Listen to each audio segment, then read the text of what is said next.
So ఆ anchor turned actor హే బలవంత్ సినిమాతో screen పైకి ఫుల్ లెంత్ రోల్లో కనిపించడం ఇంతకుముందు కూడా చాలాసార్లు కనిపించింది ఆవిడ. సో ఫస్ట్ టైం అంత ఫుల్ లెంత్ రోల్లో కనిపించి ఒక పర్ఫెక్ట్ యాక్టర్ లాగా అయినటువంటి యాంకర్ శ్రవంతి నాతో పాటు ఉన్నారు. ఒకసారి మాట్లాడదాం. సో యాంకర్ శ్రవంతి అనాలా మిమ్మల్ని, యాక్టర్ శ్రవంతి అనాలా?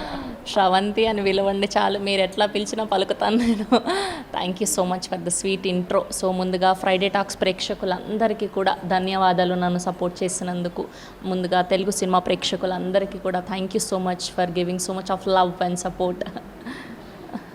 ఓకే, సో శ్రవంతి ఒకసారి బ్యాగ్ చూసుకుంటే ఎక్కడో ఒక చిన్న ఊరు నుంచి వచ్చి అలా ఈరోజు ఒక కాంపిటేటివ్ యాంకరింగ్ వరల్డ్లో మంచి ఒక స్థానం సంపాదించుకొని అదే దీంతో ఇన్స్టాగ్రామ్లో పాపులర్ అయిపోయి దాంతోపాటు ఇప్పుడు యాక్టింగ్ కెరియర్ కూడా స్టార్ట్ చేశారు. సో జర్నీ ఎలా ఉంది? ఇట్స్ వెరీ టఫ్ అండి. అంటే కన్సిస్టెన్సీ లేకపోతే మధ్యలో ఆగిపోతే ఎవరమైనా అంతే. సో మనం చాలా ప్యాషనేట్గా ఇష్టంగా ఏ వర్క్ చేసినా సరే మనం సాధించగలుగుతాం అనేది నాకు ఎప్పుడు ఉన్నింది. సో ఏం చేసినా అది చిన్న ఈవెంట్ అయినా పెద్ద ఈవెంట్ అయినా సరే ఏదైనా నేను 100% ఎఫర్ట్స్ పెట్టేదాన్ని. వీళ్ళు తక్కువ డబ్బులు ఇస్తున్నారు, వీళ్ళకి ఇంత రెడీ అయ్యొద్దాం, ఇంతే మాట్లాడదాం, అలా ఉండేది కాదు నాకు ఎప్పుడు. సో అది చిన్న ఈవెంట్ అయినా పెద్ద ఈవెంట్ అయినా సేమ్ ఎఫర్ట్స్ పెట్టడం. నాకు వర్క్ చేయడం చాలా ఇష్టం, రోజు కెమెరా ముందు కనిపించడం చాలా ఇష్టం. సో అదే మేబీ ఇక్కడి వరకు తీసుకొచ్చిందేమో అనిపిస్తూ ఉంటుంది. కొన్నిసార్లు కాంపిటీషన్ వల్ల ఎప్పుడన్నా ప్రోగ్రాంలు మిస్ అవ్వడం జరిగిందా అండి? లేదండి. అంటే ఎవరి స్థానంకి తగ్గట్టు వాళ్ళకి వర్క్ ఉంటూనే ఉన్నింది మాకు. నేను అయినా, మంజుష గారైనా, గీత గారైనా, వింధ్య గారైనా, సుమక్క అయినా. సో ఎవరి స్టేజ్కి తగ్గట్టు, ఎవరి స్టేచర్కి తగ్గట్టు వాళ్ళకి ఎప్పుడు వర్క్ ఉంటూనే ఉన్నింది మా అందరికీ కూడా. సో ఎప్పుడు కూడా మాకు ఏంటి తనకు వచ్చేసాయి నాకు రాలేదు అలా కాంపిటీషన్ ఏం లేదు. ఎప్పుడు కూడా హెల్దీ అట్మాస్ఫియరే ఉంటూ ఉన్నింది మాకు. సో యాక్టర్ అయిన తర్వాత మీరు ఇంటర్వ్యూలు ఇవ్వడం స్టార్ట్ చేశారు కదా. సో ఇంటర్వ్యూలు ఇచ్చేటప్పుడు ఇంటర్వ్యూలో కొన్ని పాయింట్లు కూడా బాగా వైరల్ అయ్యి మిమ్మల్ని అది కూడా ఇంకో +1 పబ్లిసిటీ లాగా మీకు యాడ్ అయింది. సో దీని గురించి ఏమంటారు? అంటే చాలామంది చాలా రకాలుగా మాట్లాడుకున్నారు మీరు ఇచ్చిన ఇంటర్వ్యూల గురించి. లేదు అండి, నా నిజ జీవితంలో ఏదైతే జరిగిందో, నేను ఏదైతే డే 1 నుంచి ఇప్పటి వరకు చేస్తూ వచ్చానో నా వర్క్ గురించి, నేను పడిన ఎక్స్పీరియన్సెస్ గురించి చెప్తూ వచ్చానే కానీ అది అంటే ఇప్పటి వరకు ప్రేక్షకులు నా ఫ్రంట్ కెమెరానే చూశారు కానీ బిహైండ్ కెమెరా ఈ అమ్మాయి ఎక్కడి నుంచి వచ్చింది, అసలు ఎలా కష్టపడింది, ఏం వర్క్ చేసింది, వీళ్ళ ఫ్యామిలీ బ్యాక్గ్రౌండ్ ఏంటి, అంత ఐడియా లేదు కదా. సో కొంచెం ఇంట్రెస్ట్గా చూసారేమో అని అనిపిస్తూ వచ్చింది అంతే. బట్ మేమందరం చూస్తూనే ఉంటాం మిమ్మల్ని రెగ్యులర్గా, మీరు మాకు కనిపిస్తూనే ఉంటారు కాబట్టి.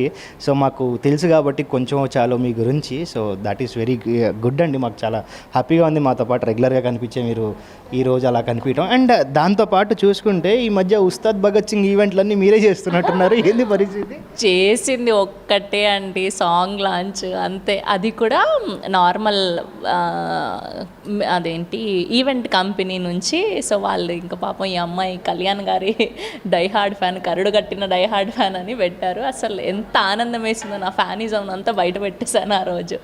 It's pretty good. అంటే మనం లైఫ్లో డ్రీమ్ చేసినవన్నీ ఒక్కొక్క మెట్టు ఎక్కుతుంటే, అసలు చిన్నప్పుడు ఖుషి సినిమా చూసి ఆయన సినిమాకు పనిచేస్తామని ఎప్పుడైనా అనుకుంటామా మనం చెప్పండి. సో అలాంటిది మనం డ్రీమ్ చేసిన హీరో, మనం నచ్చిన హీరో, మనకు నచ్చిన హీరో సినిమాకి మనం పని చేయడం అంటే అదృష్టం. పవన్ కళ్యాణ్ గారి గురించి మీకున్న మెమొరీస్ కానీ, లేకపోతే ఆ ఈవెంట్లో జరిగిన అంటే ఆఫ్ ద స్టేజ్ కొన్ని జరుగుతూ ఉంటాయి కదా, సో దాని గురించి ఏమైనా షేర్ చేసుకుంటారా? ఆయన రాలేదు ఆ ఈవెంట్. ఆ ఈవెంట్కి ఆయన రాలేదు, బట్ ఆ ఈవెంట్లో జరిగిన బ్యాక్ స్టేజ్ సంగతులు, లేకపోతే మీకు చిన్నప్పుడు పవన్ కళ్యాణ్ గారి సినిమాలు చూసో, లేకపోతే ఆ మెమొరీస్ ఏదన్నా? లేదు, back and behind the scenes అంటే ఏం లేవు కానీ వెళ్ళగానే ఈవెంట్ స్టార్ట్ అయిపోయింది. సో హరిశంకర్ గారు, దేవిశ్రీ ప్రసాద్ గారు అండ్ అలానే చంద్రబోస్ గారు.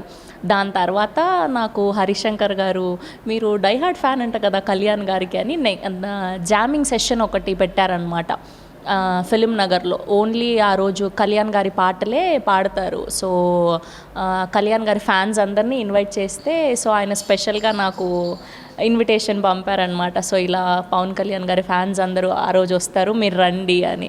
సో అక్కడ ఆయన ఒక మెయిన్ స్థానం ఇచ్చి నిల్చోబెట్టడం చాలా మంచిగా అనిపించింది హరీష్ శంకర్ గారు. వెరీ గుడ్ అండి, very good. So happy to hear you. But ఈ జర్నీలో మీకు కొన్ని సినిమాలు కూడా మీకు పోయినాయి, చేయండి అనుకుంటే మీకు కుదరక మీకు పోయినాయి అని చెప్పి కూడా టాక్ ఉంది కదా. సో అలాంటి సినిమాలు ఎప్పుడన్నా పోయినప్పుడు ఫీల్ అవుతారా మీరు? ఏంటి? ఏం లేదండి, ఫీలింగ్ అట్లా ఏం లేదు. వాళ్ళు నన్ను కావాలి అనే అనుకున్నారు. పెద్దగా వచ్చింది కూడా ఏం లేదులే. 3 రోజెస్ వెబ్ సిరీస్. సో అప్పుడు అదొక్కటే కాకుండా వేరే సినిమాలు కూడా మీరు చేశారు కదా చాలా. లేదు పోయింది. లేదు అది డేట్స్ సెట్ అవ్వక చేయలేదు. దాని తర్వాత ఇది అంతే. ఇంకా అప్కమింగ్ ఒక 2-3 ఉన్నాయి అంతే. ఉన్నాయి అప్కమింగ్. మంచివేనా, పెద్దవేనా? ఈసారి తగ్గేదే లేదు. సో ఈ అన్ని జర్నీ అదంతా అంతా మీరు రెగ్యులర్గా మమ్మల్ని కలుస్తుంటారు, అవన్నీ మనం మాట్లాడుకుంటూనే ఉంటాం ఆఫ్ ద స్క్రీన్, అవన్నీ జరుగుతూనే ఉంటాయి. నేను దాని గురించి ఏం మాట్లాడను. All the very best for your future and మంచి సినిమాలు చేయండి, మమ్మల్ని రెగ్యులర్గా ఎంటర్టైన్ చేస్తున్నానండి. సో ఈ Ustaad Bhagat Singh cinema pre release event, ఎందుకంటే మీరు ప్రభాస్ గారు రాజాసాబ్ ఈవెంట్ ఫస్ట్ మీరే చేయడం జరిగింది ఐమాక్స్లో. పాన్ వరల్డ్ సినిమా అది. సో ఇది పాన్ ఇండియా సినిమా కాకపోయినా పాన్ స్టేట్ సినిమా ఇది. సో దీనికి ప్రీ రిలీజ్ ఈవెంట్ ఒకవేళ మీకు ఆఫర్ వస్తే మీరు చేస్తారా? ఎంత ఎక్సైటెడ్గా ఉన్నారో, రావాలని ఎంతలా కోరుకుంటున్నారు, అసలు ఏంటి, అసలు ఇది దీంతో ముగిచ్చేద్దాం.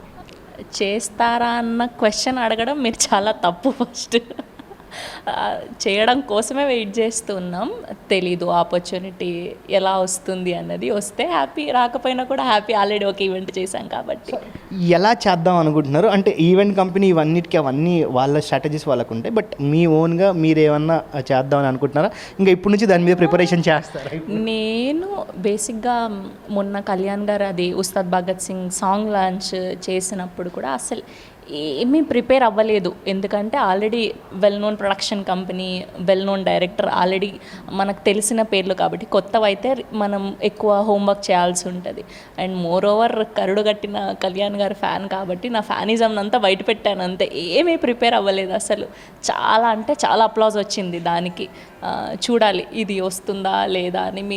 మీ బ్లెస్సింగ్స్ వల్ల, మీ క్వశ్చన్స్ ఇలా అడగడం వల్ల ఇది వైరల్ అయి నాకు వస్తే బాగుండు అంతే. ఆల్ ద వెరీ బెస్ట్ అండి. మీరు కూడా చూసేవాళ్ళు శ్రవంతి ఫ్యాన్స్ అందరూ కింద, ఒకవేళ శ్రవంతి చేయాలని కూడా కింద కామెంట్స్లో చెప్పండి. సో శ్రవంతికి అక్కడ వరకు రీచ్ అయిందంటే చాలు. So all the very best అండి. థ్యాంక్ యూ అండి, thank you so much. Thank you so much.